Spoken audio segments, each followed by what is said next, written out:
Is there a different let me see right now. Cause sometimes there's two different like thingies on Blackboard.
Let's start with 8:30.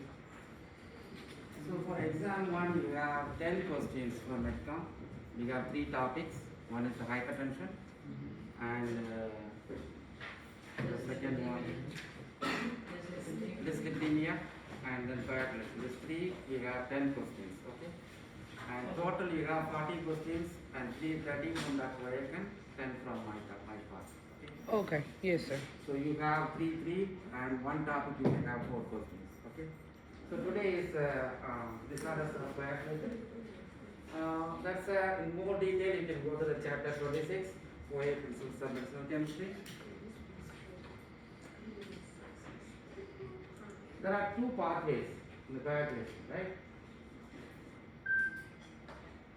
So one is the contact activation pathway. Other one is the tissue factor pathway. In both pathway, finally we are activating factor 10. 10 is activated to 10A. 10A is activated 10.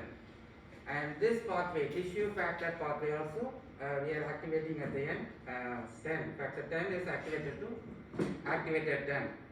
So here we are starting with 7, activated 7. The activated 7 is activating factor 10 to activated 10. Whereas the contact activation pathway, we are activating factor 11.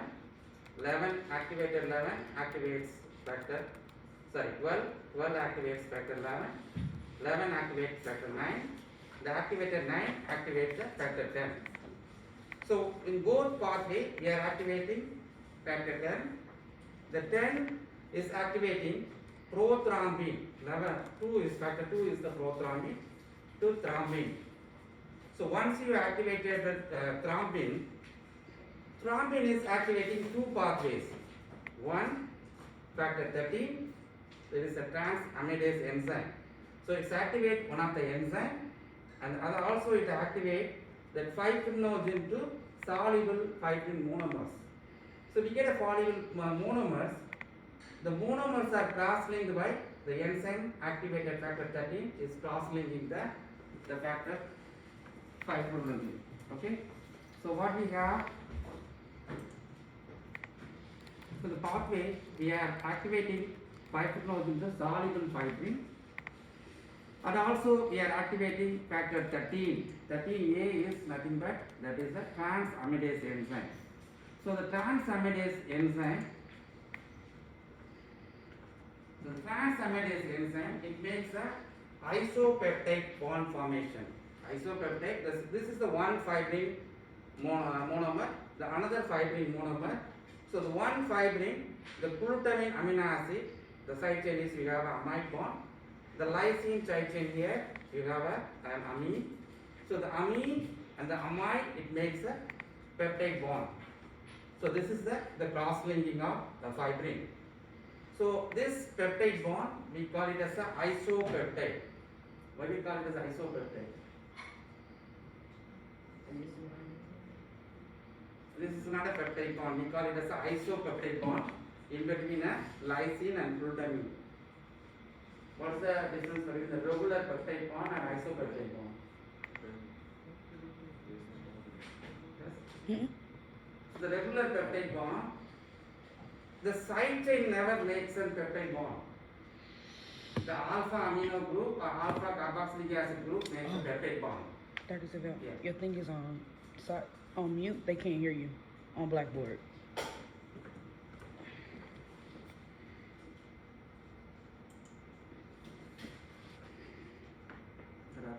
Yeah.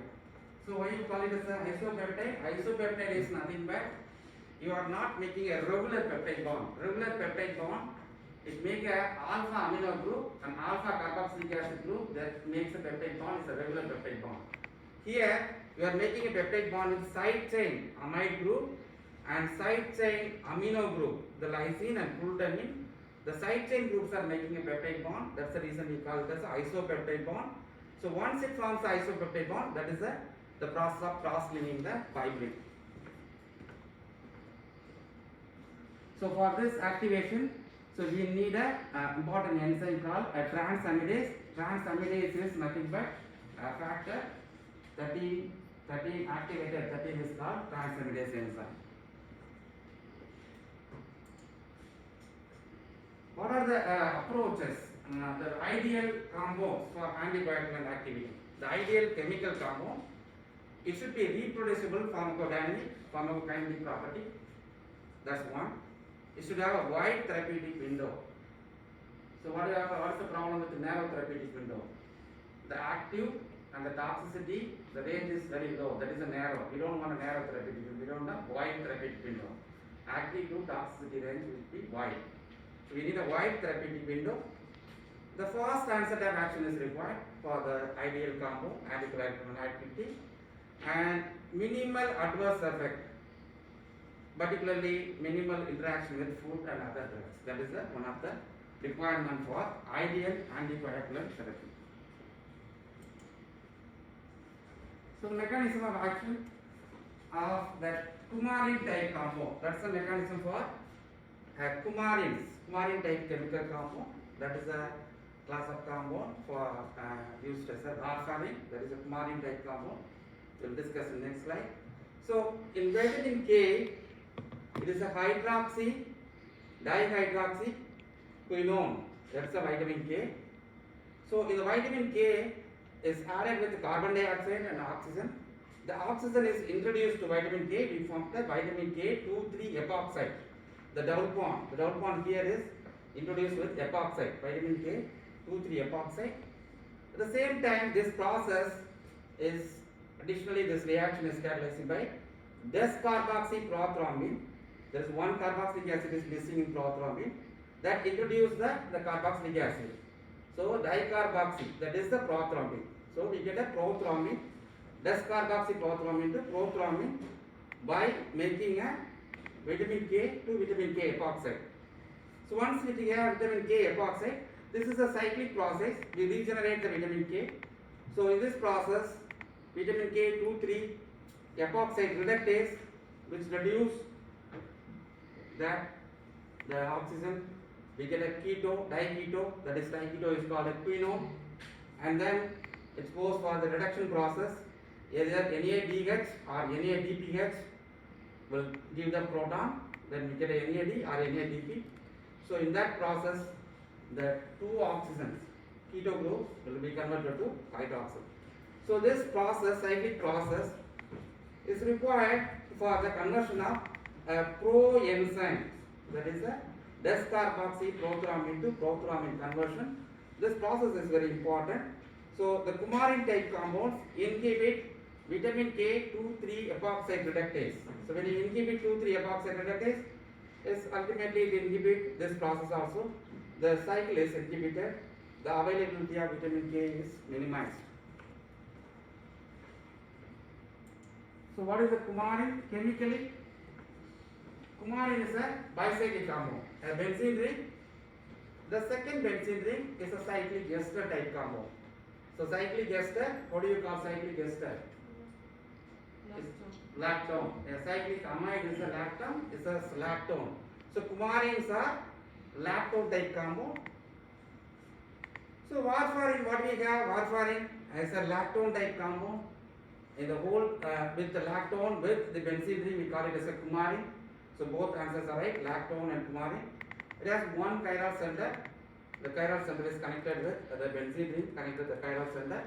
The one commercially available is not a pure compound. It's a mixture of isomer. 50% R S, 50% R. But the active isomer is the S isomer. Okay. So here is the one chiral center. So when it goes to the in vivo system, what do we have? We have a hydroxyl. It's a delta negative. Is a nucleophile. And here the carbonyl carbon is an electron deficient carbon. It's electrophile. So the nucleophile electrophile will attack. We get a chemi-ketal formation. So this is possible only in vivo. When you take a tablet, it goes to the in vivo system. In physiological system, it forms a chemi-ketal. That is a diastereoisomeric chemi-ketal. Because when you have a two chiral center, that is a diastereoisomer. So it forms a diastereoisomeric chemi-ketal. That is the active form of vitamin K. Warfarin. So active form of warfarin is warfarin chemi-ketal. That is one of the diastereoisomers is the active form of the warfarin. So the pharmacokinetics and then metabolism and the metabolic reactions, all we have, those three slides are summarized here. So the slide number 10 is very important. So all those the previous three slides are summarized in slide number 11. What are the key points for warfarin? Okay, is a chemically is a lactone. Remember, it's a lactone. The reason is a cyclic ester. It's a lactone type compound, and overall it's a coumarin type compound. Coumarin is that's a nucleus called coumarin. So overall it's a coumarin type compound. In physiological pH, it forms a cyclic chemi-ketal. That is a cyclic chemi-ketal.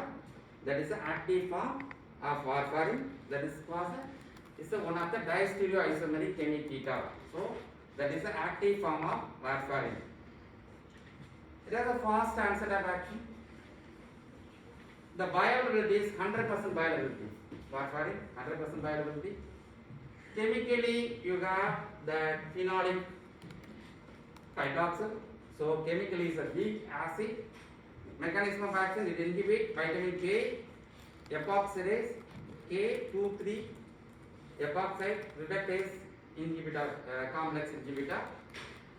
Compound has one chiral center, that's the chiral carbon, one chiral center. The one commercially available is the mixture of isomers. Okay, racemic compound is commercially available. 50% S, 50% R.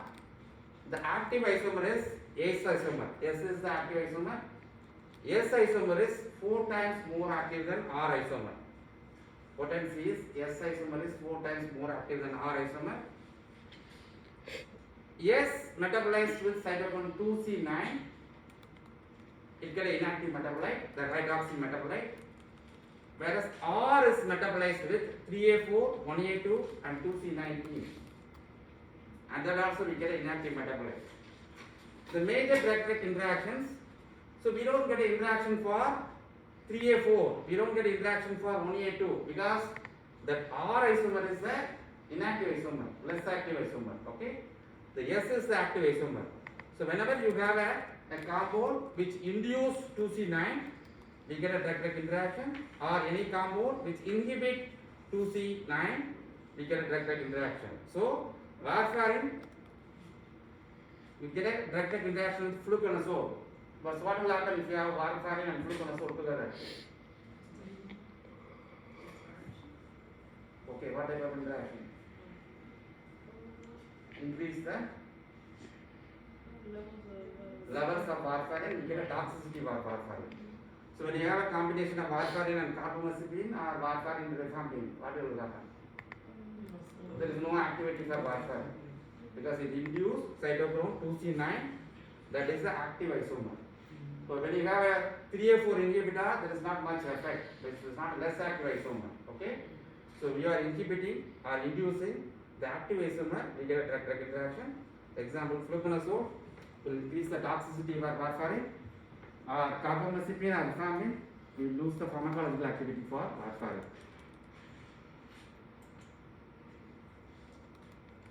So the next one is the heparin. Heparin is the unfractionated heparin. We have a three-type compound. One is the unfractionated heparin, that's a natural one. And then we have low molecular weight heparin. The low molecular weight heparin is partially fractionated, partially purified compound. And then we have a synthetic pendapolysaccharide, that is the fondabrinax. That is the three compounds. One, we have a unfractionated heparin, and that is not, it's a natural one. And low molecular weight heparin, that is a natural one, partially fractionated, and fondabrinax is a synthetic compound.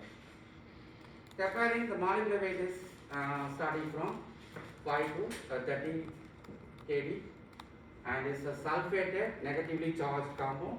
You have the sulfated carboxylic acid ions and sulfate ions are there in heparin. So those sulfate ions and carboxylic ions makes the compound negatively charged at a physiological pH. Okay. So the natural one is isolated from lung and goes to intestinal mucosa. Usually the polysaccharide polymer, we have 200 to 300 monosaccharide units, and this is under physiological pH we have that ionic negatively charged compound. And there are three steatomer salts are available for heparin. One, we have a sodium and we have a calcium. Sodium salts or calcium salts are effective, and lithium salt is available for only the blood sample collection. So when they use the lithium salt, it has the activity in vitro, there is no activity in vivo. So that is the purpose. The lithium salt is suitable for blood sample collection, and sodium and calcium salts are suitable for the regular activity. The mechanism and then metabolism for that heparin and low molecular weight heparin and fondabrinax, all three are summarized in slide number 17.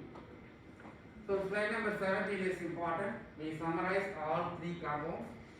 One is the heparin, and the other one is the low molecular weight heparin, and fondabrinax, that is a synthetic compound. Chemically, all three are same compound. Sulfated mucopolysaccharide, that is sulfated mucopolysaccharide. This is sulfated pendasaccharide, not a mucopolysaccharide. So only 1, 2, 3, 4, 5 sugar molecules are there. So sulfated pendasaccharide, and the compound is negatively charged because of the sulfated ion. Compound is negatively charged, and this is also negatively charged, and this is also negatively charged compound. Chemically, the compound is acidic compound, and at a physiological pH negatively charged, and low molecular weight compounds is the acidic compound, and physiological pH negatively charged, and fondabrinax also acidic, negatively charged at physiological pH. So we discussed earlier that is the three salts are available for heparin. Calcium and sodium salts are suitable for IV or subcutaneous, and the lithium salt is only suitable for the blood sample collection. It's active in the in vitro but not active in the in vivo. Okay, that's the lithium salt. Comparison of molecular weight. Heparin molecular weight is 15,000. It's isolated from the bovine line. Whereas low molecular weight heparin, that is the molecular weight. So this is the actual one. This is the low molecular weight is fractionated. So the low molecular weight is only they use for fraction for 4,000 to 5,000 range. So molecular weight is 4 to 5,000. That's the purified from gel filtration chromatography. So heparin is purified by the gel filtration chromatography. We get a low molecular weight heparin.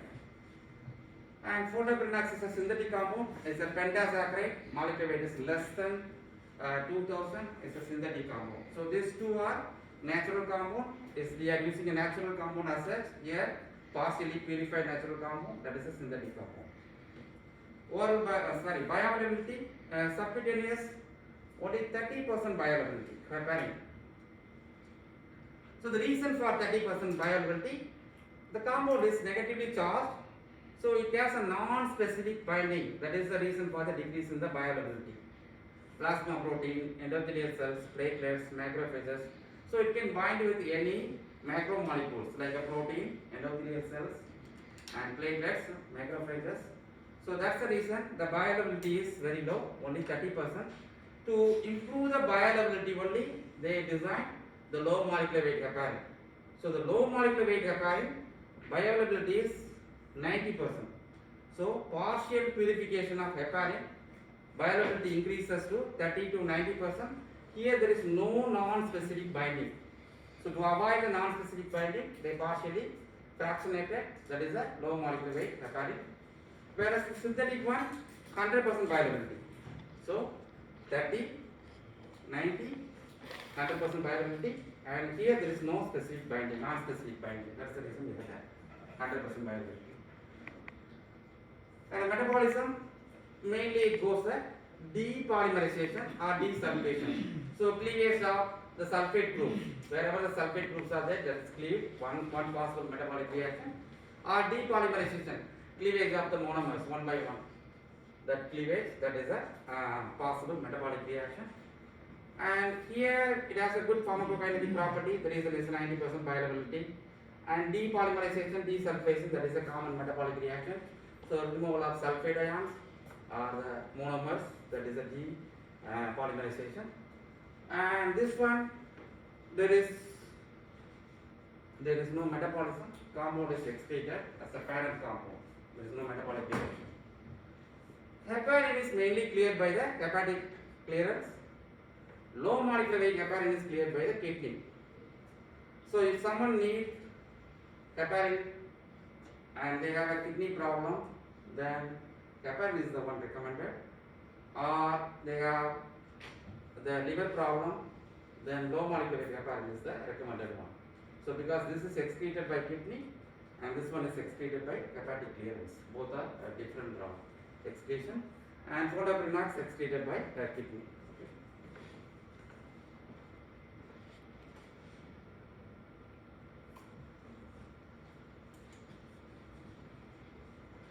So the next category for this one, direct thrombin inhibitor. Okay, DTI, direct thrombin inhibitor.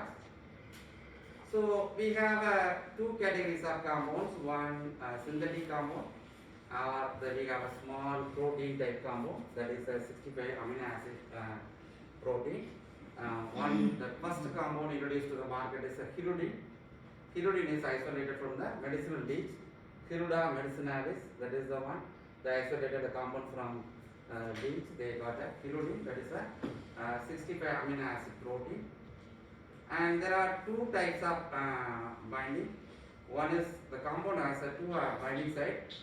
One is the catalytic site, or the compound can bind with an exosite. Okay. So the proteins, whatever the proteins with 65 amino acid, it can bind both the catalytic site and exosite, whereas the synthetic compounds specifically finds only the catalytic site. So we have a comparative details for individual compounds. Next slide. So that slide is important. All the direct thrombin inhibitors are summarized. We have 6 compounds. So one is the hirudin, lepidolin, desiludin, bivalirudin, and ergotropin, and debicarton ethoxylate. So chemically it's a 65 amino acid, and that is a natural one, isolated from Hiruda medicinalis, natural protein, that is 65 amino acid. The next one also a 65 amino acid, and desiludin also 65 amino acid. So these two are recombinant proteins. It's not a natural one, recombinant protein. The only difference for these two compounds, the N-terminal amino acid starts with leucine and threonine. Here the N-terminal amino acid starts with valine and valine. And this is a small peptide. So the reason for using a small peptide, so once you have a 65 amino acid protein, the major problem is immunogenic. You get immunogenic reactions when you give a protein, immunogenic reaction.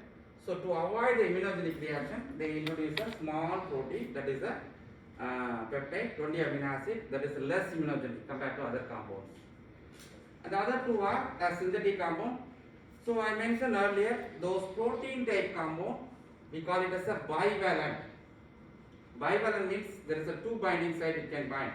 One is the catalytic site and the exosite. This can bind a catalytic exosite, catalytic and exosite, and this also can bind catalytic and exosite. Those synthetic compound are univalent. It can bind only a catalytic site, not a exosite, only catalytic site. And the 65 amino acid proteins, all the 65 amino acid protein are irreversible binding, whereas 20 amino acid and synthetic compounds are reversible binding. So that is not a irreversible binding, reversible binding. So the pyridine is a natural protein isolated from the Pyridine medicinalis, and the pyridine is a recombinant protein. The amino acid differences L-amino, the N-terminal, leucine and threonine, whereas here N-terminal, valine and valine. And mainly it's degraded before excretion. Okay, that amino acid peptidase can cleave the peptide bonds. So one by one the amino acid is degraded and excreted. And major problem is immunogenic for this type of 65 amino acid proteins. And this one is excreted without any change. And this one is a fast onset of action, bivalently, and short acting. So for start acting and the short duration of action and fast onset of action, the compound has a less immunogenic. And those two are completely a synthetic compound. This is not a peptide analog, synthetic compound. Chemically, an agar is a sulfonamide. Here is a sulfonamide group. It's a sulfonamide analog. And depicarton etoxalate is a benzimidazole type compound. So that's the benzimidazole moiety. So one is a sulfonamide analog, other one is a benzimidazole analog. And this one is metabolized with cytochrome 3A4R5. And compound has 4 chiral centers. That's 1, 2, 3, 4 chiral centers. And the diastereoisomers 21 is maybe S or R stereochemistry, remaining R fixed stereochemistry. So the S and the R stereochemistry, S isomer is more active than R isomer. And chemically, there is an amino acid attached to the compound. This fragment is called arginine. So arginine is attached to the compound. So agar-patron ARG is for arginine. So there is an arginine amino acid attached to the compound. Whereas the depicarton etoxalate, that's a prodrug. The etoxalate moiety is attached to improve the oral bioavailability. The compound is fast acting, short duration of action. The major problem is very hydrophilic. Compound is hydrophilic. The bioavailability is only 6.5% oral bioavailability. So the tablet is when you have an acidic environment, the bioavailability can increase for depicarton etoxalate. So the acidic environment bioavailability, the tablet is coated with tartaric acid. So the tartaric acid is coated with the tablet. So when the tablet disintegrates, it releases the tartaric acid that provides the acidic environment, and that makes the compound bioavailability is better. So with the tartaric acid, the bioavailability is only 6.5. Okay, the bioavailability is very. Okay, Dr. Selvam, Yeah.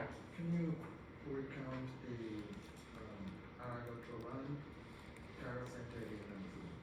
Which one? The Aragotovan. Yes, Yeah. calcium frequency. 1, how many is this? 4? 1, 2, 3, 4. Okay. So where we have the sulfonamide, the sulfur. That's the sulfonamide. No, yeah, that's what I'm saying. That one is not included. Huh? That one, you didn't count that one? This one? Yeah, the Yeah. calcium. This is not a chiral. This is chiral. But this is not. No, the sulfur. No, They are no, not. I'm talking about where it connects to. Yeah. This one connected with here. I mean, no. Here, Yeah. benzene. Yeah, there. Benzene, that is not a chiral. It's aromatic. This is not a chiral. This is double bond. There is no chiral. So here It is only has not one, aromatic. That's why chiral. This is 3. mostly- It has 3. I have a question. Where did you say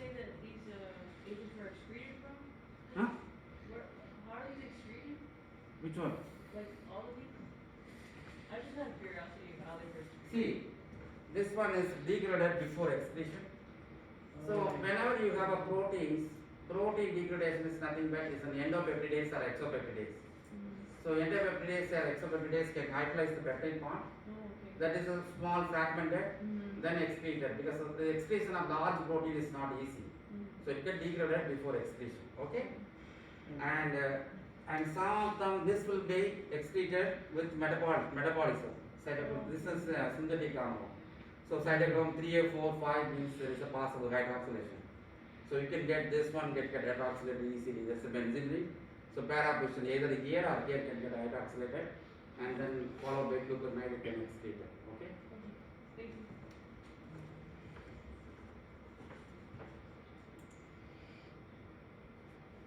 So this all we discussed the same. This all informations are there in the table, the previous table. You can go through if you want. So the same information we discussed in the table. So that's the structure of the 65 amino acid decidedly. If you count that 65 amino acid, each one has I think 10 in a row. 10, 20, 30, 40, 50, 60. 1, 2, 3, 4, 5, 6 amino acids, 65 amino acid. The one with the 20 amino acid, that's the structure for 20 amino acid compound, that bivalently.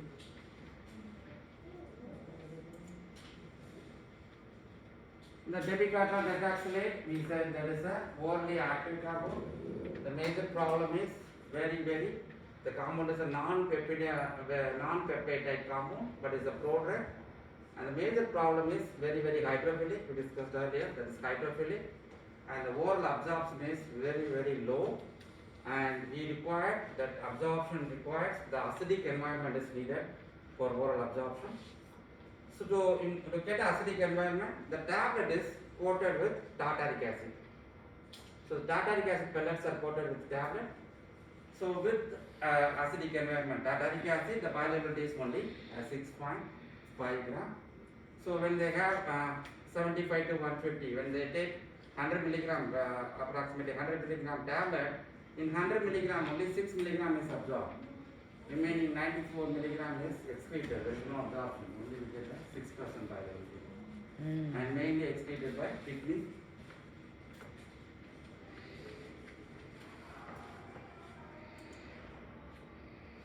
So this also we discussed in the lab. This information is there in the table.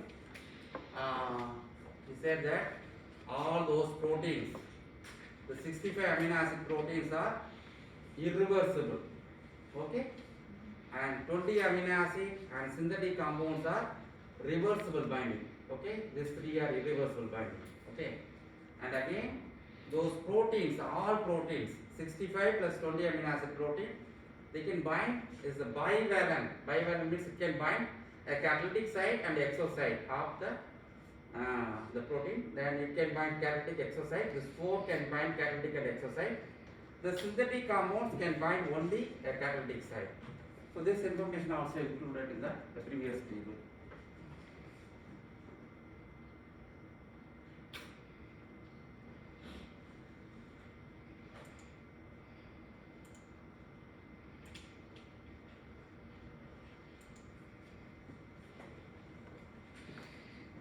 So what type of reaction this one?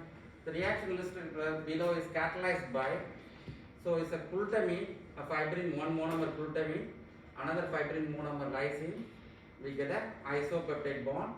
That is a cross-linking reaction mainly. Okay, that is the main reaction in the coagulation. So cross-linking reaction. Which one will apply? So what type of, for this catalyst, what do you need here? Which one catalyzes this reaction? Right? C. Okay, transcendase. There is one more answer. Not A. Oh, G. Right, G. Activated 13 is transcendase. Both are same meaning, right? So factor 13A or transcendase, both meanings are same. This reaction is catalyzed by 13A or transaminase. Both are right answer. So the right answer is C and G.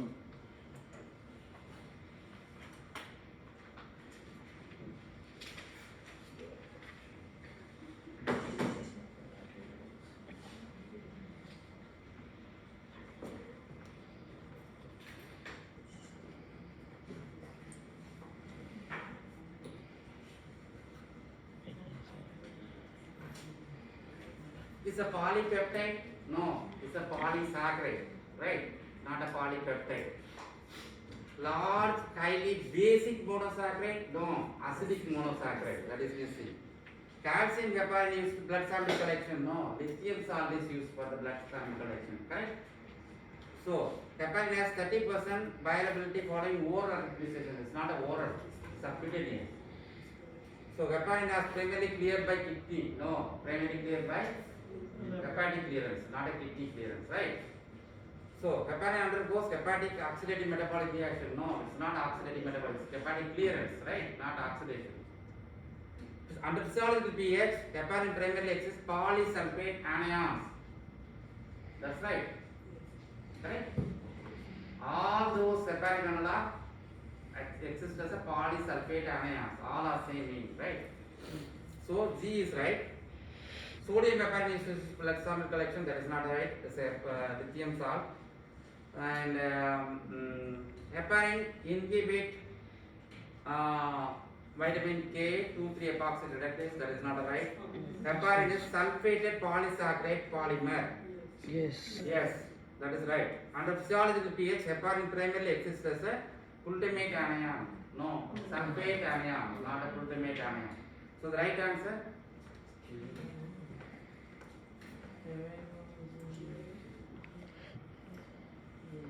G and J.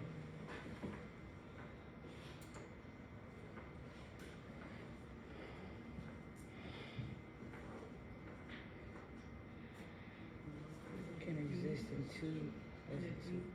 D. D is right. It's a chemi-ketol. Diastereohexamine chemi-ketol conformation. That is a active conformation. That is the one in physiological pH we get a chemi-ketol conformation.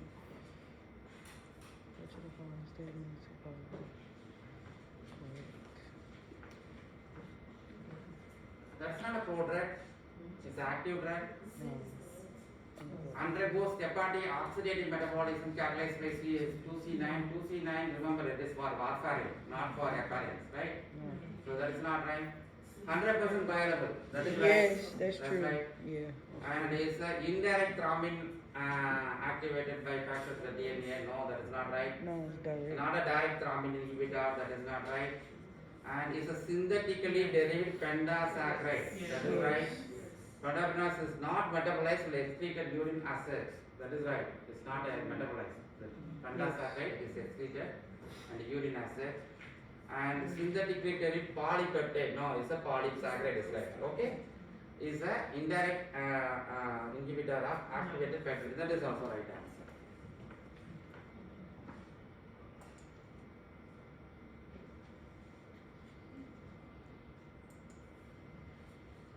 Now tell me warfarin. Warfarin is a lactam analog. No, it's a lactone. Lactone. Warfarin acts as a prodrug. It's not a prodrug. It's an active drug. Warfarin has a chiral compound. Chiral means there is no chiral center. No, there is a chiral center. Warfarin is a basic compound. No, it's an acidic compound. Warfarin is weakly acidic, presence of 4-hydroxy substitution. That is right. It's a weak acid. Because of this hydroxyl, it's a weak acid. And warfarin is nitro, that is not right, and is amphoteric substitution. No, we already accepted the weak acid, so there is no amphoteric. Warfarin inhibit vitamin K 2,3 epoxy reductase complex 1. Yes. That is right. Yes. And it is activate. No, it No, inhibit. That is it right.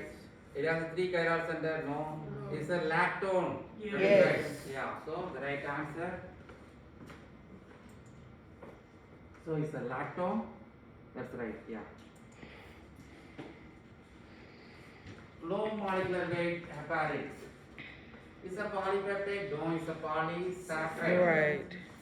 Okay. And it's low molecular hepatic oxidative metabolism. No, it is No. cleared by kidney. No oxidative metabolism.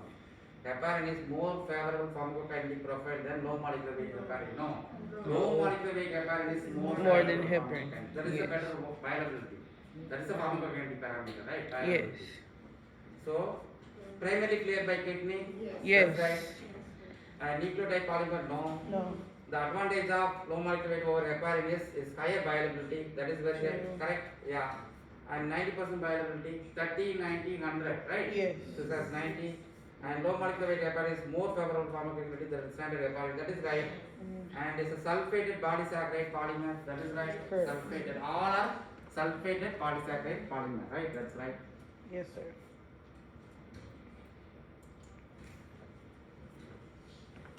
So tebicardan etaxylate is a direct thrombin inhibitor.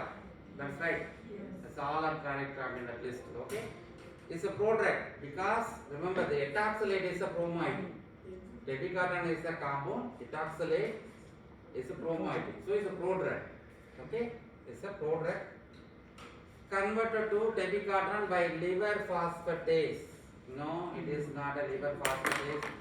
It has a good oral bioavailability. No, the bioavailability is very, very low. Remember that, 6.5. 6.5%. And mainly it's cleaved by the esterases. The reason is this can be cleaved by esterases. There is no phosphate group to cleave the phosphatase. So the phosphatase is not right. We have ester bond, so esterases can catalyze, give the tebicardan. Okay, that is the right one. And tartaric acid creates an acidic microenvironment that allows the absorption of tebicardan as well. That is right. Sodium dioxide create a basic environment that allows the absorption of no. The tartaric acid is needed for absorption. That is the one. Commercially available as a pellet is attached to the tablet. Tartaric acid pellet.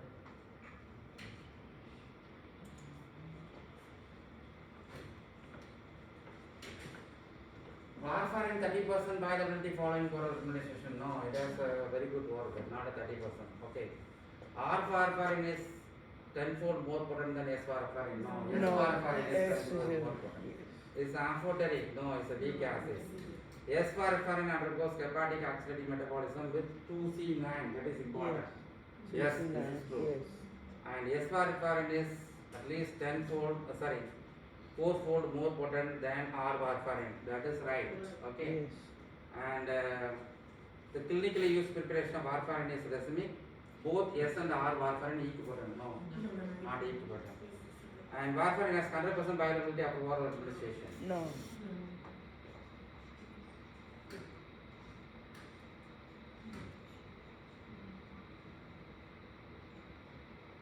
Warfarin oral bioavailability only.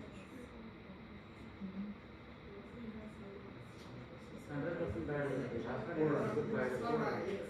Yes. Yes. Yes, warfarin has 100%. No, you didn't agree. So we'll go back to the slide. Like 100%? What that was the other? When you have a question, go back to this main slides.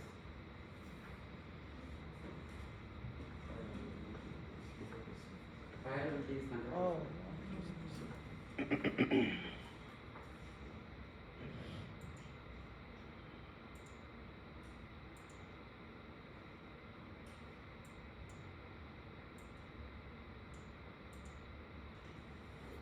Oh, okay.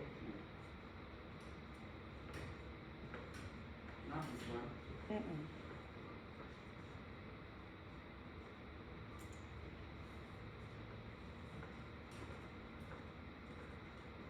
Yes, R-warfarin undergoes oxidative metabolism 3A4, 1A2, 2C19. That is also right. Okay. So that is the less active isomer metabolic reaction with metabolism with 3A4 and 1A2, 2C19.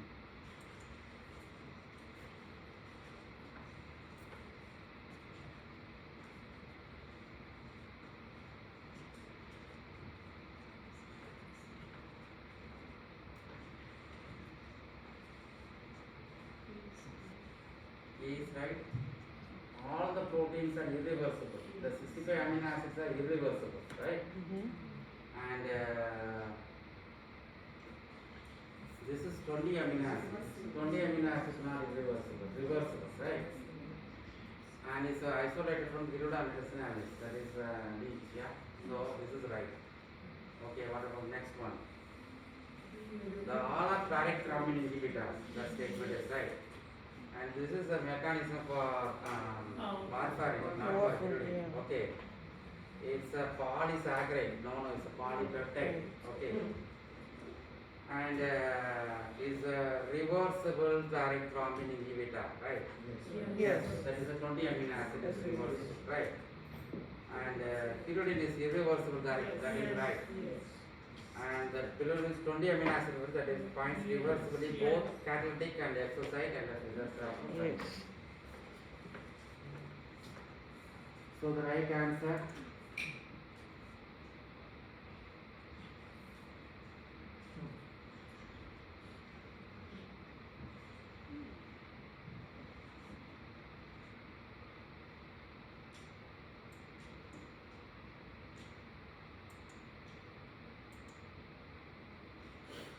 So right answer is pyridine is a small protein, 65 amino acid protein, isolated from the Pyridine medicinalis, and this one is the direct thrombin inhibitor.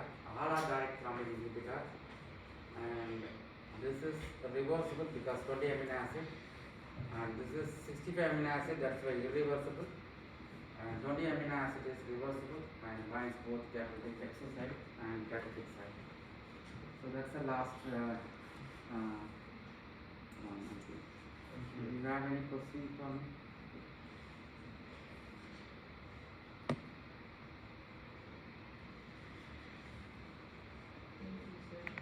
Thank you, Dr. Selvam. Okay. You who are attendance?